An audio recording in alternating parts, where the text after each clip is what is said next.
ನೀವೇನಾದ್ರೂ ಸಣ್ಣ ಪುಟ್ಟ ಕೆಲಸ ಮಾಡ್ತಿದ್ದೀರಾ? ಅದ್ರಲ್ಲಿ ನಿಮ್ಗೆ ಸಂಬಳ ಸಾಕಾಗ್ತಿಲ್ವಾ? ಇನ್ಕಮ್ ಏನು ಬರ್ತಿಲ್ವಾ? ಬರೋ ಸಂಬಳದಲ್ಲಿ ಜೀವನ ನಡ್ಸಕ್ ಆಗ್ತಿಲ್ವಾ? ಸೈಡ್ ಬಿಸ್ನೆಸ್ ಮಾಡಿ ಇನ್ಕಮ್ ಗಳಿಸೋ ಆಸೆ ಇದೆನಾ? ಹಾಗಾದ್ರೆ ಚಿಂತೆ ಬಿಟ್ಬಿಡಿ, ರಿಯಲ್ ಎಸ್ಟೇಟ್ ಬಿಸ್ನೆಸ್ಗೆ ಬನ್ನಿ. ಬಿಡುವಿನ ಸಮಯದಲ್ಲಿ ಇನ್ಕಮ್ ಜೊತೆಗೆ ಲಕ್ಷ ಲಕ್ಷ ಸಂಪಾದನೆ ಮಾಡಿಕೊಳ್ಳಿ. ನಿಮ್ ಜೀವನದಲ್ಲಿ ರಿಯಲ್ ಎಸ್ಟೇಟ್ ಹೊಸ ತಿರುವು ಕೊಡುತ್ತೆ. ರಿಯಲ್ ಎಸ್ಟೇಟ್ ಉದ್ಯಮದಲ್ಲಿ ಹೆಸರುವಾಸಿಯಾದ ಎಸ್ಆರ್ ಡೆವಲಪರ್ ಜೊತೆಗೆ ಕೈ ಜೋಡಿಸಿ. ಎಸ್ಆರ್ ಡೆವಲಪರ್ ಅವರು ಲೇಔಟ್ ನಿರ್ಮಾಣ ಮಾಡಿ ಸೈಟ್ ಸೆಲ್ಲಿಂಗ್ ಅಲ್ಲಿ ನಂಬರ್ 1 ಸರ್ವಿಸ್ ಕೊಡ್ತಾರೆ. ಡಾಕ್ಯುಮೆಂಟ್ ಪರ್ಫೆಕ್ಟ್ ಇರುತ್ತೆ, ನಿಮ್ ದುಡ್ಡಿಗೆ ಗ್ಯಾರಂಟಿ ಇರುತ್ತೆ, ನಿಮ್ ಫ್ಯೂಚರ್ ಸಹ ಚೆನ್ನಾಗಿರುತ್ತೆ. ಇವರ ಲೇಔಟ್ಗಳು ಇರುವ ಸ್ಥಳ ಲಿಂಗಸ್ಕೂರು, ಮಾನ್ವಿ, ಹಟ್ಟಿ, ಕವಿತಾಳ ಹಾಗೂ ಶಹಾಪುರ. ನೀವು ಯಾವ ಲೊಕೇಶನ್ ಆದ್ರೂ ಕೆಲಸ ಮಾಡಬಹುದು.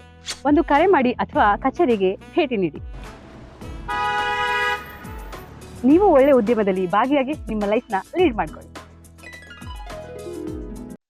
ನಗರದ ಪತ್ರಿಕಾ ಭವನದಲ್ಲಿ ಸುದ್ದಿಗೋಷ್ಠಿಯನ್ನು ಉದ್ದೇಶಿಸಿ ಮಾತನಾಡಿ, ಸಿರವಾರ ತಾಲೂಕಿನ ಕಲಂಗೇರ ಗ್ರಾಮದ ಸರ್ವೆ ನಂಬರ್ 35/3 ವಿಸ್ತೀರ್ಣ 2 ಎಕರೆ 27 ಗುಂಟೆ ಹಾಗೂ ಸರ್ವೆ ನಂಬರ್ 102/5 ವಿಸ್ತೀರ್ಣ 1 ಎಕರೆ 15 ಗುಂಟೆ ಭೂಮಿಗಳು ಮಾನಪ್ಪ ತಂದೆ ಹನುಮಂತ, ಬಸಪ್ಪ ತಂದೆ ಹನುಮಂತ ಮತ್ತು ಗಂಗಪ್ಪ ತಂದೆ ಹನುಮಂತ ಈ 3 ಜನರ ಹೆಸರಿನಲ್ಲಿ ಜಂಟಿ ಪಹಣಿಗಳು ಇವೆ ಹಾಗೂ ಒಬ್ಬರ ಕಬ್ಜಾದಲ್ಲಿರುವ ಹೊಲಗಳು ಇನ್ನೊಬ್ಬರ ಹೆಸರಿನಲ್ಲಿವೆ.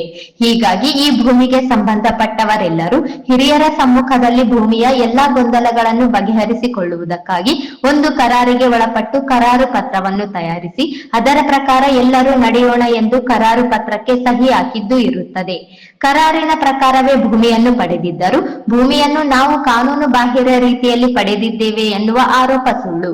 ಹನುಮಂತ ಅವರು ಹೊಲಕ್ಕೆ ಸಂಬಂಧಪಟ್ಟವರೆಲ್ಲ ಒಂದೆಡೆ ಕುಳಿತುಕೊಂಡು ಮಾತುಕತೆ ಹಾಗೂ ಹೊಂದಾಣಿಕೆಯ ಮೂಲಕ ಈ ಎಲ್ಲ ಗೊಂದಲಗಳಿಗೆ ತೆರೆ ಎಳೆಯಬೇಕು.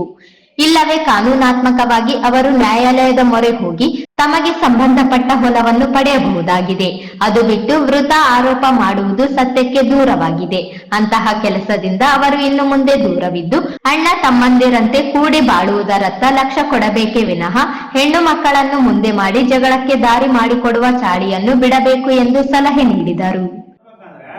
ನಾವು ಇವರು ನಮ್ಮ ತಂದೆಯವರ ಹೆಸರು ಮಾನಪ್ಪರಿ, ಫಸ್ಟ್ ಹೆಂಡತಿ ಮಕ್ಕ ಮತ್ತೆ ಫಸ್ಟ್ ಹೆಂಡತಿ ಮಕ್ಕ ಮತ್ತೆ ಬಸಪ್ಪ ಅಂತ ಹೇಳಿ ಇದ್ದನ್ರಿ. ಅವ್ರಿಗೆ ಯಾವ್ದೇ ಕಾರಣಕ್ಕೆ ಮದುವೆ ಆಗಿರ್ಲಿಲ್ಲ, ಏನಾಗಿಲ್ಲ, ಅನಾರೋಗ್ಯದಿಂದ ಸತ್ತನ್ರಿ. ಮತ್ತೆ ಇಬ್ಬರು ಹೆಣ್ಮಕ್ಳು ಇದ್ರಿ, ಅವ್ ಮದುವೆನೇ ಆಗಿರ್ಲಿಲ್ಲ.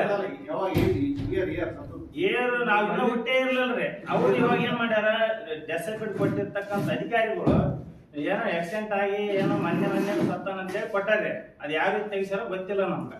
ನಾವು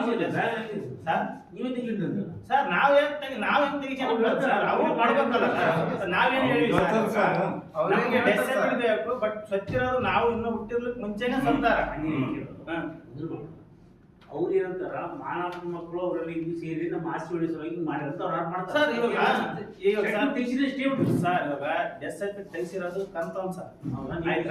ನಾವೇನ್ ತೆಗಿಸಿವಿ, ಆದ್ರೆ ನಾವು ತೆಗಿಯಕ್ ಬರಲ್ಲ, ಅಧಿಕಾರಿ ಕೊಡ್ಲೇಬೇಕು. ಅದು ನಾವ್ ಹೇಳಿರೋದೇನಂದ್ರೆ ಅಧಿಕಾರಿಗಳಿಗೆ, ಸರ್ ನಮ್ಮ ತಂದೆಯವ್ರ ತಮ್ಮ ನಾವು ಹುಟ್ಲಕ್ ಮುಂಚಿತವಾಗಿ ತೀರ್ಕೊಂಡಾರ, ಇದಕ್ಕೆ ಯಾವುದೇ ರೀತಿ ಆಧಾರ್ ಕಾರ್ಡ್ ಇಲ್ಲ, ಯಾವುದೇ ರೀತಿ ಸೂಕ್ತ ಮತ್ತು ID ಕಾರ್ಡ್ ಕೂಡ ಇಲ್ಲ ಅಂತ ನಾವು ಹೇಳಿಬಿಟ್ಟು ಮತ್ತೆ ಈ ಬದುಕಿರ್ತಕ್ಕಂಥ ಬಸಪ್ಪಂದು ಆಧಾರ್ ಕಾರ್ಡು ಮತ್ತೆ ಇವ್ರ ಕಾನೂನು ಪ್ರಕಾರ ನಾವು ಕೊಟ್ಟಿವಿ ಅವ್ರಿಗೆ, ಯಾರಿಗೆ ಕುಕ್ಕಣ್ಣಿ ಅವರಿಗೆ. ಅವರು ಮಿಸ್ಟೇಕ್ ಮಾಡ್ಕೊಂಡು ಕೇಸ್ ಕೊಟ್ಟಾರ.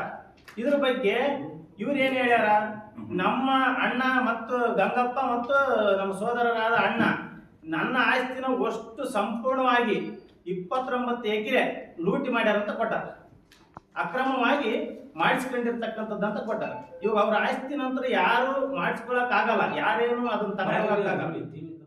ಈ ಸಂದರ್ಭದಲ್ಲಿ ಮಾನಪ್ಪ, ಗಂಗಪ್ಪ, ಗೋವಿಂದ ಸೇರಿದಂತೆ ಇತರರು ಇದ್ದರು.